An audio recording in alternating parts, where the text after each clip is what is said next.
حضرت عبداللہ بن مسعود رضی اللہ تعالیٰ عنہ روایت کرتے ہیں کہ نبی اکرم صلی اللہ علیہ وسلم نے ارشاد فرمایا کہ میرے رب کو ان لوگوں پر تعجب ہے جنہیں زنجیروں میں جکڑ کر جنت کی طرف لے جایا جاتا ہے۔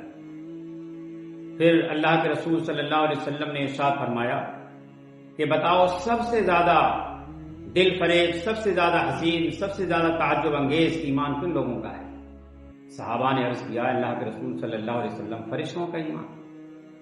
آپ صلی اللہ علیہ وسلم نے فرمایا وہ ایمان کیوں نہ لائیں جبکہ وہ اپنے رب کے پاس ہیں، رب کے مقرب ہیں، رب کے پاس رہتے ہیں۔ صحابہ نے عرض کیا کہ اس کے بعد انبیاء کا ایمان۔ اللہ کے رسول صلی اللہ علیہ وسلم نے ارشاد فرمایا کہ وہ ایمان کیوں نہ لائیں جبکہ ان کے اوپر وحی نازل ہوتی ہے۔ پھر صحابہ نے عرض کیا کہ اللہ کے رسول صلی اللہ علیہ وسلم پھر ہم ہیں۔ کہا کہ تم ایمان کیوں نہ لاؤ جبکہ تمہارے درمیان میں موجود ہوں، تم وحی کو نازل ہوتے میرے اوپر دیکھ رہے ہو اور وہ ساری چیزیں دیکھ رہے ہو، میں تمہیں وحی سنا رہا ہوں۔ آپ نے فرمایا سب سے زیادہ دل فریب، سب سے زیادہ تعجب انگیز، سب سے زیادہ حسین ایمان ان لوگوں کا ہے جو تمہارے بعد آئیں گے، میرے بعد آئیں گے۔ اللہ کے رسول صلی اللہ علیہ وسلم نے اس حدیث کے اندر اپنے دور کے بعد میں آنے والے لوگوں کی دلجوئی کی ہے، ان سے محبت کا اظہار کیا ہے اور ان کی خوبی بیان کی ہے۔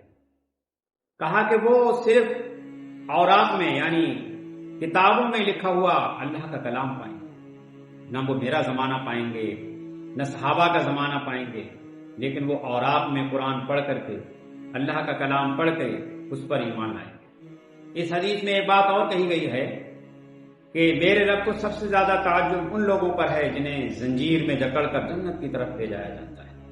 یہ بہت ہی خوبصورت بات کہی گئی ہے۔ بہت سارے لوگ دنیا میں ہمیشہ ہوتے رہے ہیں اور ہوتے رہیں گے جو اسلام کے کٹر دشمن ہوتے ہیں، اسلام کے خلاف صف آرا ہوتے ہیں اور پھر جنگوں میں گرفتار ہو کر آتے ہیں، قیدی بن کر آتے ہیں، زنجیروں میں جکڑے ہوئے آتے ہیں، لیکن جب وہ آنے کے بعد اسلام کی دل فریبی دیکھتے ہیں، اسلام کے حسن کو دیکھتے ہیں، اسلام کے ماننے والوں کے اخلاق کو دیکھتے ہیں، قرآن مجید کو دیکھتے ہیں اور اس پر اس کے احکامات کے طرف توجہ فرماتے ہیں، جب یہ ساری چیزیں وہ دیکھتے ہیں تو وہ اسلام کی طرف مائل ہوتے ہیں اور وہ اسلام قبول کر لیتے ہیں۔